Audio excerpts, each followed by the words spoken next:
லஞ்சுக்கு அப்புறம்ன்னும்போது தடுக்க முடியாத ஒரு விஷயம் தூக்கம். நீங்கள் ப்ரெசென்டராக இருந்துட்டீங்க அப்படின்னா, நம்ம பார்க்க போகிற கடைசி பர்சனாலிட்டி யாருன்னு பார்த்தீங்கன்னா, ஸ்லீப்பிங் பியூட்டின்னு சொல்லுவோம். ஆடியன்ஸில் ஸ்லீப்பிங் பியூட்டிஸ் சில டைம் லஞ்சுக்கு அப்புறம் நீங்கள் நிறைய பார்க்க முடியும்.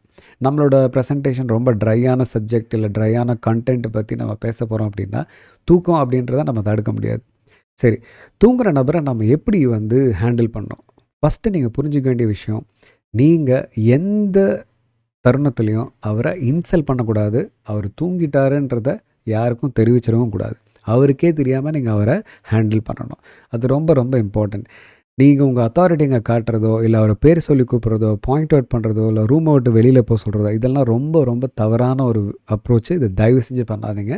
You don't have the rights to do it and it's not the right method to do it. So தூங்குற நபரை நீங்கள் பார்த்துட்டீங்க அப்படின்னா 3 டெக்னிக் இருக்குது. முதல் டெக்னிக், அவருக்கு பக்கத்தில் இருக்க நபரை கேள்வி கேட்க ஆரம்பிச்சிங்கன்னா, தனக்கு அடுத்த கேள்வி வரப்போகுது அப்படின்ற அந்த இன்ட்யூஷன் அவரை எழுப்பிடும். 2வது டெக்னிக், அவருக்கு பக்கத்தில் போக முடிஞ்சதுன்னா எவ்வளோ க்ளோஸாக நிற்க முடியுமோ அவருக்கு பக்கத்தில் நில்லுங்க. பட் அவரை தொடாதீங்க. You keep talking. இந்த டெக்னிக் பேர் டார்ச்சரிங் வித்தவுட் டச்சிங். ஃபிசிக்கலாக அவரோட ஸ்பேஸை நீங்கள் ஹைஜாக் பண்ணுறதால அவரை டிஸ்டர்ப் பண்ணோம்.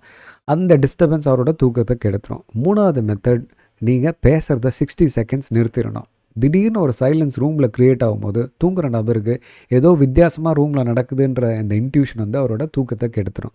இந்த 3 மெத்தடை ட்ரை பண்ணி பாருங்கள். கண்டிப்பாக இதில் ஏதாவது ஒன்று உங்களுக்கு ஒர்க் அவுட் ஆகிடும்.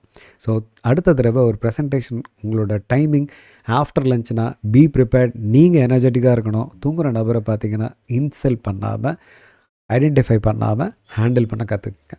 மறுபடியும் இன்னொரு இன்ட்ரெஸ்டிங் ஃபேக்டோட உங்களை சந்திக்கிறேன். அது வரைக்கும் உங்களிடமிருந்து விடைபெறுவது உங்கள் ஹரிஹரன்.